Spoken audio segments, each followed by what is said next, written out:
The Mayo final, Ballaghaderreen against Ballintubber. Andy Moran, be a nice way to finish off the year for him. Definitely would, yeah. I was actually chatting with a piece in today's paper, and I had actually forgotten when he was talking about his leg break and his cruciate that he was actually in the stands when they won in 2012, which is a fair achievement, for a club that hasn't got a massive pick, that he was actually in the stands and wasn't playing. But I asked him, I kind of thought it was an interesting thing, when someone finishes up a long county career, I kind of asked him, are you looking forward to becoming like a club player, and a club player solely? And his comment I just thought was interesting. He just said, my body is, he just said, when you play county football for as long as I have, it's lovely to go into training at 6:30 for a 7:30 or 8 o'clock session and have a physio and a masseuse there to go to work. When you go back to club training, unfortunately, that's not going to be available. So how my body holds up to it is going to be the most fascinating thing for me, and see how it reacts.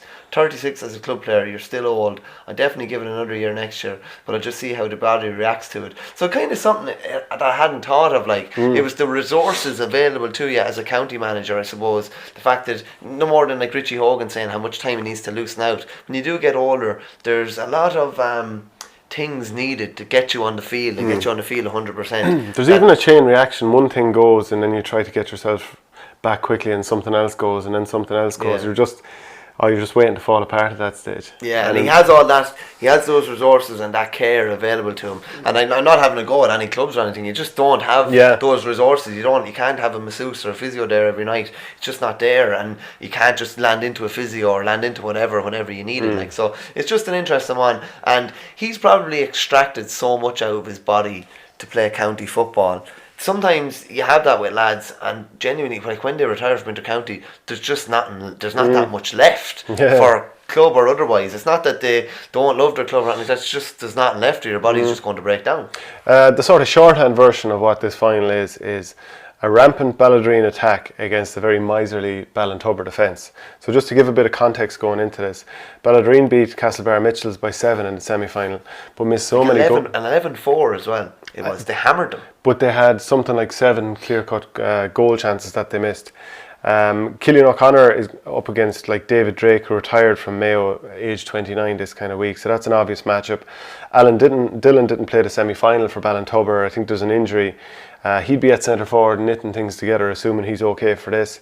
The midfield is going to be very interesting. Ballaghaderreen's Ryan Lynch, now who's an under-21 panellist in 2016, he scored 4 points from play in the first half against Castlebar. Diarmid and Jason Gibbons, very, very strong. Gibbons has been arguably the best club player there in the last Jason Gibbons is an interesting one. I'd say he's been dropped from the Mayo panel maybe 2 or 3 times. He's probably a classic case of just this lad who is just so effective at club level. He's just so good at club level, and maybe just struggles to make that next step, but is still a phenomenal player at club level. I've had people say to me, when they see it's like an annual thing that Jason Gibbons is let go from the Mayo panel, and I'm not having a go or anything like that, but it's just people maybe wondering why he's in there. His club form is outstanding. It is a big jump from club to county. You know what I mean? Particularly where he's playing around the middle of the field as well. Ballintubber would have sucked the life out of Ballina in the semi-final. Real collective sort of defensive effort there. Ballaghaderreen, I think outside of the players I just mentioned, Shirozi Akram, apparently he was brilliant against Castlebar, kept Paddy Durkin very, very quiet. Cormac Doohan, who was on the underdogs last year, and Cuba Callahan, great name of course, did have a very potent inside line alongside Andy Moran. So it is set up to be a very tasty final indeed. Andy Moran said as well, he couldn't underestimate how big it was for Keane Hanley to come back for them. He just said he was with the Brisbane Lions for 3 years. Ballaghaderreen didn't really do much during that time, and he just said the boost they got from him coming back was massive. And I wonder if he didn't suffer the injuries he did coming back, would he have made more of an impact with even when he came in the door and Stephen Rochford called him up with Mayo, he was injured more or less straight away, never got a run at it. Yeah, he never got a good go at it. And he was also saying about how there's a club legend, Paul McHugh I think is his name, a local legend he called him.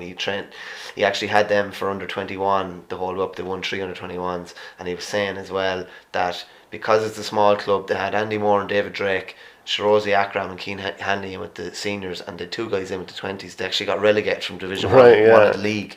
But they're unbeaten so far. They went unbeaten through the group stages. The Castlebar defeat in the semi-final was a big shock. There's no point in saying any different, and it could have been an absolute annihilation. So, yeah, it's going to be interesting. It'll just be, will Ballintubber ground them down? That's the big question.